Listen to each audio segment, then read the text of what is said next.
Então, gente, vamos começar. Primeiramente, boa tarde a todos. Mais uma vez, sejam bem-vindos ao nosso segundo webinar do ano aqui das CNPJs. Como sempre, nós estamos conectados aqui, o pessoal que vai assistir pelo YouTube também, pelas nossas redes sociais, nós ficamos felizes com todos procurando adquirir ainda mais conhecimentos, né? Eu sou o Felipe, faço parte aqui do time de marketing da CNPJs, junto com o time que a gente organiza esses webinars. E hoje a gente vai falar sobre um tema específico para salões de beleza, para barbearia, que é sobre a lei Salão Parceiro. E falando um pouco das CNPJs, quem não conhece, a CNPJs é uma empresa de um hub de soluções, ou seja, nós oferecemos desde contabilidade digital a banco digital, seguros, marketing, ou seja, nós somos um ecossistema e entregamos várias soluções para os nossos clientes. E o nosso propósito é isso, né? Ajudar nossos clientes a atingir o sucesso. Então, se você que está aqui no webinar ou está assistindo em outra rede social, se tiver interesse, pode entrar em contato conosco que estaremos à disposição para ajudar no que for necessário. Como eu disse, vou passar a bola aqui para o Charles, ele que vai estar trazendo para a gente esse tema oportuno, importante, um tema interessante, que até quando eu vi ali a apresentação, eu fiquei com algumas dúvidas, e são algumas dúvidas que eu tinha também, então acho que vai ser muito bom e vai agregar bastante. Então, Charles, pode assumir aí, pode falar também sobre você, de que área que você é, o pessoal aí também que está assistindo a gravação também. Não, bacana, Felipe.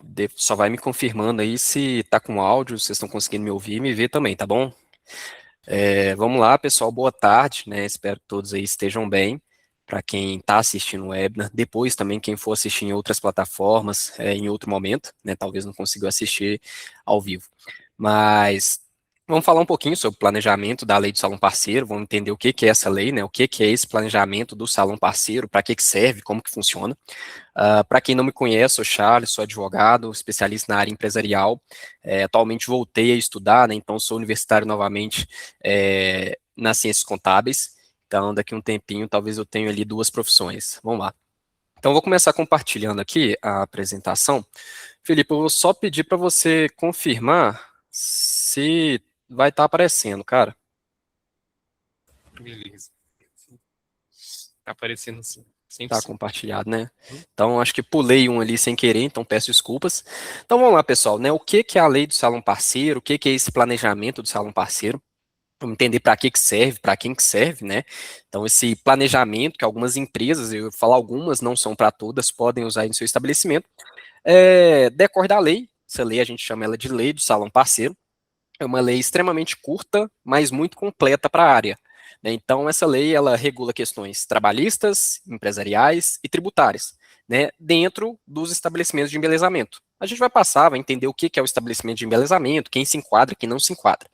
E por que eu falo que ela é muito curta e muito completa? A gente vai ver que tem uma pequena diferença quando a gente fala da questão trabalhista, né, que ela separa um pouquinho da CLT, que é a CLT que fala hoje sobre a maior parte das questões trabalhistas. Então a gente tem a CLT que a maioria das empresas usam, que tem lá praticamente mais de 900 artigos. Então, para uma empresa, né, vamos falar pequena, média empresa, acompanhar a CLT é muito trabalhoso, é muito burocrático. Então, você tem lá, talvez, um estabelecimento que você consegue acompanhar no máximo 10 artigos dentro de uma lei, que regula tudo ali do seu funcionamento, isso é muito bom, isso é muito prático, né, para o dia a dia. Então, iniciando essa parte empresarial, trabalho e tributário, vamos começar pela questão empresarial, né, entender ali o que essa lei regula. Então, dentro da lei do salão parceiro, né, o que ela é diferente da CLT, né, o que aproxima, o que é diferente. A CLT ela é um decreto específico, decreto 5.452 de 43, e a lei do salão parceiro é uma lei 2.592 de 2012. Então, a primeira diferença que a gente vai ver é a data, né? A CLT é uma lei do século passado, 1943. A lei do salão parceiro ela é mais atual. Foi criada em 2012 e teve alteração recente, vamos dizer assim, né, 10 anos atrás, mas foi em 2016. Então a gente tem algumas alterações nelas, são dispositivos um pouco mais atualizados. Então a lei do salão parceiro, a CLT, quando a gente fala na questão trabalhista, ela regula a relação ali entre empresa e empregado, né? Carteira, salário, função, limites. A lei de salão parceiro, ela vai falar que aquela pessoa que está trabalhando ali, ele não é um funcionário, né? Ele é esse próprio nome, ele é o parceiro. Então, existem requisitos ali que vão distinguir esse parceiro desse funcionário, a gente vai passar por elas aqui. Primeiro ponto, né, para quem que é a lei do salão parceiro? Eu falei que essa lei não é para todo mundo, não são todas as empresas que vão conseguir se beneficiar dela, né? A gente vai ver quais benefícios são, mas de início a gente já começa a falar, olha, é uma lei destinada à área de embelezamento. Então a gente tem lá, dentro da própria lei, ela cita algumas profissões, como cabeleireiro, barbeiro, esteticista, manicure, pedicure, depilador, maquiador. E aí, para quem está vendo, provavelmente na data de hoje, ou que seja mais para frente, você já vai pensar, cara, existem muitas outras profissões dentro do ramo de embelezamento que não está escrito aí, e de fato tem, né? Eu consigo pensar umas 10 aqui. E aí a gente vai lembrar o seguinte, cara, essa lei, ela teve uma última alteração em 2016. Então, quantas novas profissões foram criadas, né, nesse lapso temporal de 10 anos até agora, e quantas outras vão ser criadas dentro do sistema de embelezamento, né, de estética. E a gente vai pensar o seguinte, então essa lei, para aquele profissional que não está enquadrado nessas 7 critérios aqui, ela não vai se enquadrar? Claro que vai. A gente vai pensar o seguinte, essa lei ela é para tratar sobre os profissionais, né, as empresas que exercem o quê? Atividade de higiene e embelezamento, seja ele capilar, estético, facial, corporal. Então, o que está relacionado a essa atividade de higiene e embelezamento se enquadra aqui, mesmo que talvez a lei não esteja falando exatamente lá qual que é a profissão, tá bom? E aí, a primeira diferença que a gente vai ter em relação à CLT para a lei do salão parceiro, né, é a forma de contratação. Quando a gente fala de CLT, a gente fala lá de carteira de trabalho. Né, você inicia sua jornada, você assina a carteira de trabalho, pode ter lá um contrato de experiência inicialmente, depois um contrato por prazo indeterminado. Tem lá a forma de remuneração, que é o salário, benefícios, quando que você entra, quando que você sai, férias, enfim, tem todo esse complexo trabalhista. Aqui na lei de salão parceiro ela é muito mais simples. A gente vai ter um contrato também, não vai ser aquela carteira de trabalho, vai ter um contrato e ele vai regular todo esse complexo também. Só que aqui algumas coisas são bem diferentes de lá. Por exemplo, quando a gente fala de CLT, relação trabalhista, a gente fala de salário, a pessoa vai receber um salário, hoje existe um mínimo de salário que o país inteiro tem que observar. Na lei do salão parceiro não existe um valor mínimo a ser observado, existe um percentual. Por exemplo, você tem lá o seu estabelecimento de estética, e aí um profissional realiza um trabalho ali voltado àquela estética. Aquele serviço, ele custa lá R$ 1.000, certo? O profissional, ele vai receber em cima daquele serviço que ele está prestando. Então, ele vai receber um percentual em cima daquele serviço que ele está prestando. Muito comum é a divisão aí de 60% para o estabelecimento e 40% para o profissional. Então, nesse caso, o profissional, para aquele serviço, né, quando for feito o pagamento para ele, ele vai receber lá os R$ 400 dele e o estabelecimento fica com os R$ 600 que é devido lá para o estabelecimento. Então aqui a gente não tem valor fixo, a gente não tem salário, tá? Então não tem lá pagamento de FGTS, pagamento de 13º, INSS, a gente tem um percentual sobre o que o profissional consegue produzir dentro da empresa. Tá bom? Nesse contrato de parceria, a gente vai falar também sobre periodicidade de pagamento. Né? Normalmente, aí na rotina trabalhista, a gente paga também e é pago mensalmente, né? Até o 5º dia útil do mês. Esse contrato de parceria da lei de salão parceiro, ele admite que você faz pagamento em períodos diferentes. Pode ser semanalmente, a cada 15 dias, por mês. Eu não aconselho seja mais que um mês, porque é um tempo muito grande. Mas existe essa possibilidade. Não necessariamente, quando for por mês, tem que coincidir com o 5º dia útil. Né? Pode ser um dia específico, primeiro dia do mês, o último dia, dia 10, enfim. E aqui é um ponto muito importante. Alguns estabelecimentos de beleza, de estética, acabam adotando em partes esse sistema do salão parceiro e algumas coisas ficam de fora. E essa aqui é muito importante, que é o cliente paga para a empresa. Né? Então, quando eu vou lá na barbearia, eu não vou fazer o pagamento lá para o meu barbeiro. O cara que cortou meu cabelo, o cara que fez minha barba. Não, vou fazer o pagamento pro estabelecimento. Porque a gente vai ver que existe uma diferença e o estabelecimento ele concentra lá a atividade de gestão, operação administrativa e financeira, e ele que depois paga o profissional. Né? Não é a gente paga o profissional repassa para a empresa, retém, enfim, não é essa loucura, essa bagunça, não. Segundo ponto que a gente vai tratar aqui é a relação jurídica, né? Como que é essa relação entre profissional e estabelecimento. Quando a gente fala de CLT, relação trabalhista, é uma relação de empregador e empregado, né? Empresa e funcionário. Aqui a gente vai ter a relação de estabelecimento e parceiro, né? Essa é a nomenclatura que a gente vai usar, é um parceiro. Esse parceiro é muito interessante a gente pensar, não é um funcionário. Então, para esse parceiro, ele não vai ter lá hora de entrar, hora de sair, cara, você tem que obedecer aqui uma hora de almoço, né? Algumas regras que trazem lá da CLT e outras questões trabalhistas não vão ser aplicadas aqui. Esse profissional, esse parceiro, ele tem um tratamento diferente ali dentro da empresa. A empresa pode ter funcionário CLT e pode ter parceiro. Então, esse parceiro, o tratamento dele é diferente. E esse parceiro, junto da empresa, ele pode estar lá usando o CPF dele, na hora de realizar o trabalho, na hora de receber. Ele pode ser cadastrado como MEI, ele pode ter uma sociedade limitada, né? Hoje a sociedade limitada pode ser com uma única pessoa, chamada unipessoal. Então, ele tem essa possibilidade. Hoje, na CLT, não, é CPF, você não consegue receber lá através de um CNPJ. Tá bom? Isso é uma grande diferença aqui entre a CLT e a lei do salão parceiro. E aí, além disso, a gente tem a questão dos direitos e deveres, né? Normalmente, lá nas relações trabalhistas, os direitos e deveres vão estar lá na Constituição, vão estar na CLT, resoluções do Ministério do Trabalho. Aqui, a própria lei do salão parceiro, ele também disciplina algumas regras de obrigações e deveres de cada um, né? Direitos e obrigações. Primeiro, regras internas da empresa, né? Muito importante que o estabelecimento de beleza, ele tenha lá as regras internas, por exemplo, poxa, o profissional que vai realizar o trabalho, né, o parceiro, ele talvez não tenha necessidade de ter livre acesso a todos os ambientes da empresa, talvez tenha alguma sala, algum departamento que tem informação sigilosa que aquele profissional não precisa saber. Então, por exemplo, o próprio estabelecimento poderia criar a regra de profissional, parceiro, você pode transitar dentro da empresa, dentro dessa área aqui.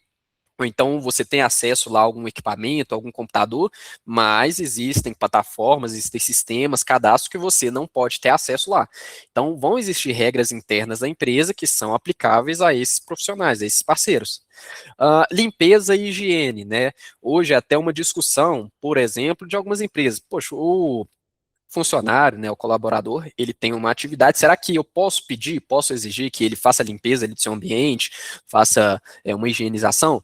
Aqui na lei de salão parceiro, a gente quebra isso, a própria lei traz lá de forma clara que a limpeza e higiene do ambiente de trabalho é responsabilidade dos dois. Então, em primeiro momento, é do profissional parceiro, né, que realiza o trabalho, então toda vez que ele fizer um trabalho, finalizar o trabalho, é responsabilidade dele fazer a limpeza, e também é responsabilidade do próprio estabelecimento, essa responsabilidade, ela é conjunta, que a gente fala, tá bom?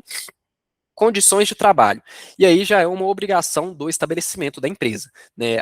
O estabelecimento ele tem que disponibilizar de condições mínimas para que esse profissional consiga exercer o trabalho. Então, por exemplo, se é uma atividade que necessita de utilização de água, de algum outro equipamento, a empresa tem que disponibilizar. Poxa, a empresa não pode deixar que ele trabalhe num frio intenso, num calor extremo, com ruído muito alto. Então, toda essa questão de segurança ali do trabalho, condições de trabalho apropriadas, é o estabelecimento que tem que providenciar isso. E aí, coloquei ali no finalzinho, processo trabalhista, que isso é importante.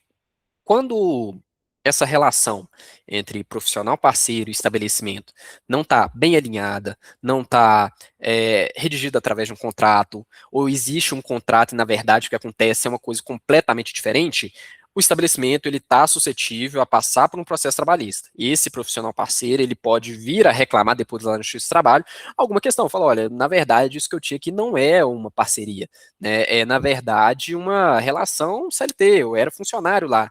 Né, não recebia salário, era funcionário. Então, é muito importante o estabelecimento, se fosse adequar dentro da lei do salão parceiro, ele seguir a risca o que tem ali e entender os riscos que ele tem. E o maior risco hoje que ele tem de não seguir a risca, né, se ele for adotar esse procedimento, é ter um processo trabalhista, e o passivo trabalhista aqui é muito alto, certo? E essa aqui é um quadrinho de diferença, né, entre a parceria e o CLT. Então, passando aqui, por exemplo, quem que assina carteira no parceiro, na lei de salão parceiro não assina carteira, é CLT, né? Quem que recebe salário? Não é o parceiro, é o funcionário CLT que recebe salário. Parceiro recebe o percentual daquilo que ele produz, certo? Quem que recebe comissão? É o parceiro, né? É aquele percentual. O funcionário CLT, ele pode receber comissão? Pode, tem algumas funções que recebem comissão. Por exemplo, vendedor, né? É comum o vendedor ele ter ali um salário base e ter a comissão dele. A diferença aqui é que normalmente na CLT, ou então alguma convenção coletiva de trabalho, vai falar que, olha, esse funcionário seu, que é CLT, ele recebe comissão, você tem que garantir a ele um salário mínimo, um piso. Normalmente tem isso. Então, ainda assim vai existir esse salário mínimo, entendeu? FGTS, parceiro não tem FGTS. Isso a gente vai ter lá na CLT, tá certo? Férias mais um terço. Nessa relação de parceria, esse parceiro ele não tem férias, né? Esse valor estipulado, esse percentual, essa comissão, já tem que estar calculado um valor básico que vai cobrir isso. O valor de férias, de 13º, né? Tanto é que já seria a próxima linha lá, 13º o parceiro também não tem. Chegou o final do ano, poxa, como é que vai ficar meu 13º? Cara, que não tem. Essa relação de parceria, você recebe aquilo que de fato produz. Então, aqui a gente não tem essa obrigação, certo? E benefícios, né? CLT, sim, benefício pode ter algum benefício dentro da lei de som parceiro. Isso pode ser regulado lá dentro do contrato, mas não é regra e é um pouco mais difícil de ter também, mas não exclui a possibilidade. E como que funciona essa operação, né? A gente fala que aqui é uma operação triangular. Então a gente vai ter o estabelecimento, vai ter o cliente e vai ter o profissional parceiro. O estabelecimento ele vai concentrar ali atender o cliente e prestar o serviço. Para o cliente final, quando você vai lá numa barbearia, no salão de beleza, quem está te atendendo é o estabelecimento. Poxa, é o estabelecimento X que fica lá, aquele espaço físico. Quem está lá dentro prestando serviço é o profissional. Esse profissional vai lá, vai prestar o serviço, vai receber o percentual dele depois.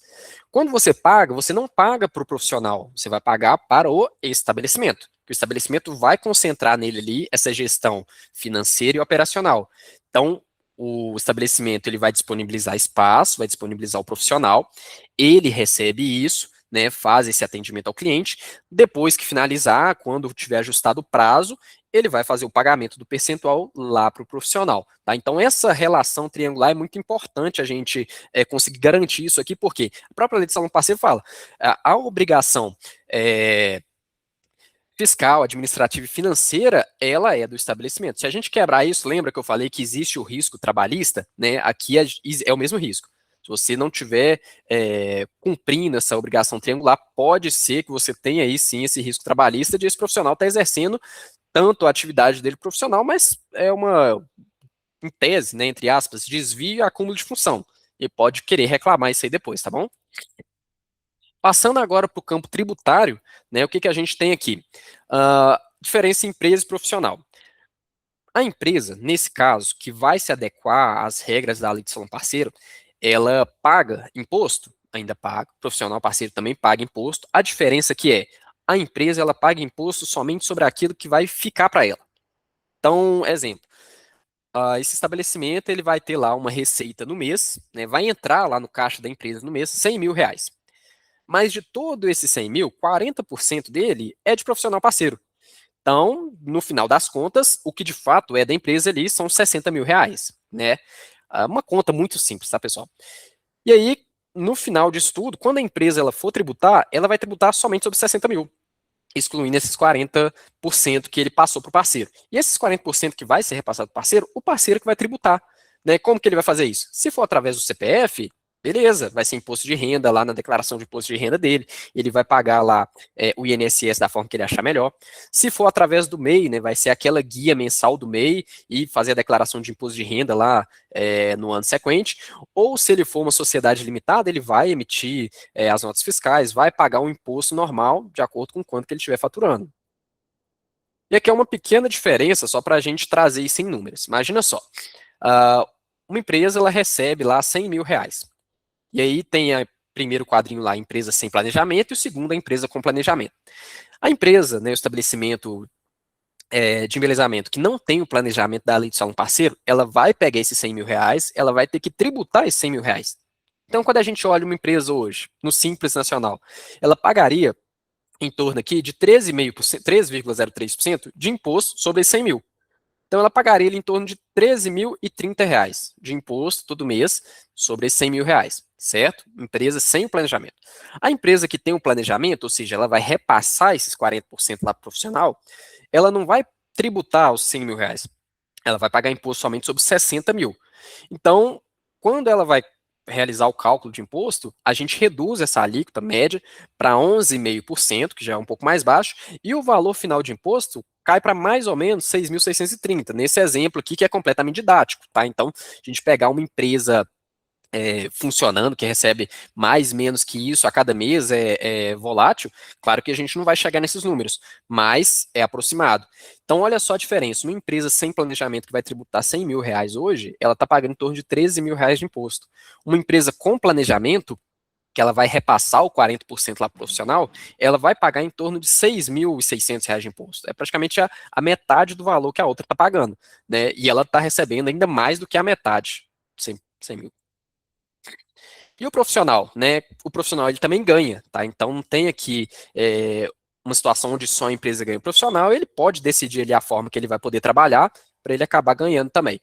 Então, por exemplo, o profissional que ele é CLT, né, hoje funcionário dentro da empresa, quando ele receber até 5 mil reais, pelo menos agora no ano de 2026, ele está isento do imposto de renda. Então, chegar lá em 2027, vai fazer a declaração, se ele tiver recebido lá todo mês até 5 mil reais, isento de imposto de renda. Aqui a gente está falando de um INSS de aproximadamente 700 reais. Vão existir outros descontos? Vão, né? Dentro da folha de pagamento dele tem. Mas considerando só isso aqui como base, a gente chega no valor líquido de 4.300 reais. E aí vem o ponto, né? Quantos profissionais hoje, a gente olhar no mercado, estão recebendo em torno de 5 mil como CLT? É um pouco difícil, certo? Como autônomo, né? Como que funciona o autônomo? Muita gente que faz errado, inclusive. O autônomo, você usa o seu CPF, atua como CPF, mas você tem um cadastro lá na prefeitura, onde a prefeitura ele vai te cobrar, inclusive, imposto, você tem que pagar imposto lá para a Receita Federal, dependendo do caso, para o Estado também. Então, o autônomo que receber até os 5 mil reais ali, mais ou menos de INSS, ele vai pagar lá R$ 1.000, certo? E vai ter um desconto médio ali de imposto de ISS, que é um imposto sobre serviço, né? Daqui a pouco a gente, com a reforma tributária, vai trocar para o IBS, de aproximadamente R$ 100 mês. Então, quando a pessoa autônoma trabalha através do CPF, faz da forma regular, a gente já tem uma redução em relação ao próprio CLT, que cai para mais ou menos ali R$ 3.900. Isso, de novo, é só uma simulação, algo completamente didático, que na vida real, né, pode ser mais ou menos que isso aqui, tá certo? E aí, quando a gente passa para o parceiro MEI, a situação já muda, né? O MEI que ele vai receber até 5 mil, que é plenamente possível, né? Hoje o MEI tem o limite de 6.750 mensal, ele vai receber e o que, é que ele vai pagar todo mês? R$ 89 lá do imposto dele.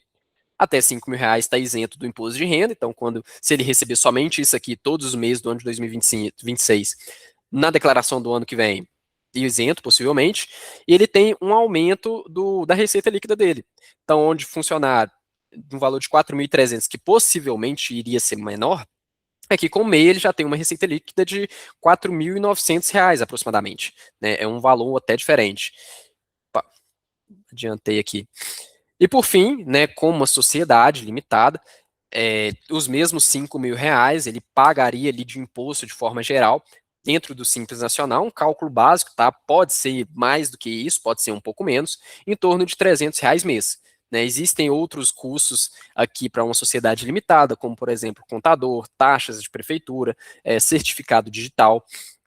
Então, ele teria um valor líquido ainda um pouco acima de ser CLT. Né? Então, existe aqui benefício tanto para a empresa, tanto para o profissional parceiro que pretende seguir nessa área. Bom, então acho que é uma apresentação muito rápida, muito simples, né? Acho que foi até recorde, né, Felipe, de tempo para poder falar aqui, mas de forma geral é isso, né? E aí fica a pergunta: quem está preparado para poder decolar, quem está preparado para poder, dentro do complexo de estética, adotar isso dentro do seu estabelecimento, ou o profissional tentar achar um estabelecimento que se adeque a essa realidade, né, para conseguir se adequar, conseguir prosperar. Top, Charles. Mano, aqui tem algumas perguntas que o pessoal deixou aqui na plataforma que tem aqui de Q&A. E a primeira é: como deverá ser comprovada a relação de parceria? Certo. O ponto principal é o contrato, né? A ideia é que quando o parceiro ele iniciar o trabalho lá junto com o estabelecimento, esse contrato já seja formalizado. E esse contrato ele vai ter um prazo, por exemplo, 12 meses. Então, se dentro daquele período, em algum momento, precisar justificar ou comprovar, aquele contrato ele vai comprovar. E a ideia é que, poxa, fiz o contrato de 12 meses, finalizamos esse prazo, vamos continuar nessa relação? Existe uma renovação desse contrato para cada novo período. Legal, mais uma que tem aqui é: quais ocupações estão previstas para profissional parceiro? Tá. Dentro da lei do salão parceiro, a gente tem aquelas ali já previstas, que são, deixa eu até voltar aqui, cabeleireiro, barbeiro, esteticista, manicure, pedicure, depilador, maquiador. Mas a gente vai pensar que são todas aquelas atividades que trazem de higiene e embelezamento. Então, por exemplo, que não está aqui, aquela pessoa que trabalha com estética de unha, né? Então, já não está aqui na lei de salão parceiro, mas é a pessoa que trabalha com estética. Dentro, por exemplo, de o dentista, né, que hoje faz um procedimento estético bucal, também é um trabalho estético, poderia estar incluso aqui, entendeu? Então, todos que a gente pensar, cara, trabalho com estética não é um trabalho técnico, pode estar aqui dentro. Top. Mais uma que tem aqui é quais cuidados o salão precisa ter do contrato de parceria para evitar problemas trabalhistas no futuro? Certo. Primeira coisa é desassociar ou parar de pensar, né, deixar de lado de pensar que esse profissional ele é um funcionário, que não é. Então, primeiro ponto, cara, eu quero colocar no meu contrato que esse profissional ele vai chegar aqui 8 horas da manhã, vai ter uma hora de almoço, vai sair daqui 18 horas. Não, isso não existe. Tanto é que, se a gente for pegar a ideia da lei, funcionaria assim, cara, eu presto um serviço no estabelecimento aqui em Belo Horizonte hoje pela manhã. À tarde, tem outro estabelecimento em Contagem que eu posso prestar o serviço lá. Então, eu poderia transitar no mesmo dia ou a cada dia, por semana, em estabelecimentos. A questão é que você vai ter regras, né, de controle ali, só que não serem regras repressivas. Você não pode demonstrar que existe uma subordinação desse profissional parceiro em relação ao seu estabelecimento. Ele tem liberdade de atuar. É claro, a questão do preço, né? Poxa, eu vou cobrar quanto aqui no serviço? Isso vem do estabelecimento, o pagamento vai para o estabelecimento, mas ele tem liberdade de poder fazer o trabalho dele, tá bom? Então, a preocupação maior são essas regras que vão ser criadas dentro do próprio contrato e prever tudo aquilo que a lei traz. Ótimo. Agora a última pergunta é, na prática, o que diferencia um profissional parceiro de um funcionário CLT dentro do salão? Legal, cara, vamos lá. Você lembra que eu falei que a CLT ela tem lá praticamente 900 artigos, né? Mais de 900, ainda com outras normas lá do Ministério do Trabalho. Aqui na Lei do Salão Parceiro a gente tem menos de 10. E aí, quando a gente fala de funcionário, né, a gente tem alguns requisitos para que uma pessoa seja funcionário. Então, tem lá a pessoalidade, né? Ou seja, você está contratando o Charles, você não está contratando o irmão, o tio, o pai de Charles. Então, quem vai fazer o serviço é o Charles. Existe o que a gente chama de subordinação, né? Então o funcionário ele vai respeitar as regras da empresa. Então a empresa tem regras. Por exemplo, uma discussão que sempre tem é a questão de férias, né? Ah, eu preciso tirar férias, mas como é que é determinada as férias? É o funcionário que escolhe ou a empresa que analisa quando que vai ser, né? O correto é que a empresa analise e disponibilize para o funcionário quando vai ser. Então isso é o poder diretivo da empresa e isso é um pouco da subordinação. O funcionário ele está ali subordinado às regras de direção da empresa. O profissional parceiro, ele não está subordinado a essas regras, ele não possui essas regras, né? Ele vai ter liberdade, entrada, saída, claro, existem limitações, até mesmo acabei falando algumas aqui. Por exemplo, poxa, tem um departamento ali que não tem nada a ver com o serviço que ele vai fazer, que movimenta lá tem outras informações, inclusive financeiras, que esse profissional talvez ele não tenha necessidade de saber. Então pode ter regra ali de limite de acesso. Isso não caracteriza a subordinação, isso é um impedimento do contrato. Mas o ponto principal aqui é a subordinação, né? Entender que essa pessoa ela não está ali como funcionário, não está ali para exercer funções diferentes daquela que ela está no contrato. Se o contrato dela por exemplo, cara, meu contrato aqui eu sou barbeiro. Então eu não vou ficar exigindo dessa pessoa uma atividade diversa. Poxa, estou vendo que você está à toa aqui, né, fez um atendimento, você tem uns 40 minutos aí, daqui a pouco vai ser outro atendimento, me ajuda a fazer outra coisa aqui, pega o carro aqui da empresa, faz negócio ali, vai ali na prefeitura resolver o negócio para mim, cara, não existe isso, tá bom? Então, o ponto principal aqui é você entender que existe essa limitação, onde a empresa não pode exigir ali desse profissional parceiro como ele exigiria do funcionário CLT.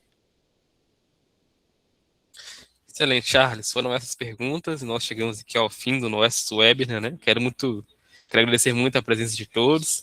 Um participante que se inscreveu, acabou entrando no final, não deu para ele pegar o início, mas podem ficar tranquilos que a gente também vai mandar a apresentação, a gravação desse conteúdo também por e-mail. Mas obrigado por separar esse tempo e também ao Charles por preparar esse tema, essa apresentação e trazer explicação para todo mundo e deu para entender muito bem.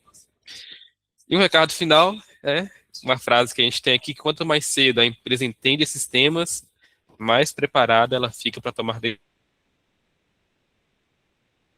sozinho, né? A CNPJ está aqui para ajudar na organização, na leitura estratégica do negócio e cuidar das obrigações da empresa e ir além, né? Mais uma vez, muito obrigado e até o próximo webinar, no mês que vem. Acompanhe nossas redes sociais.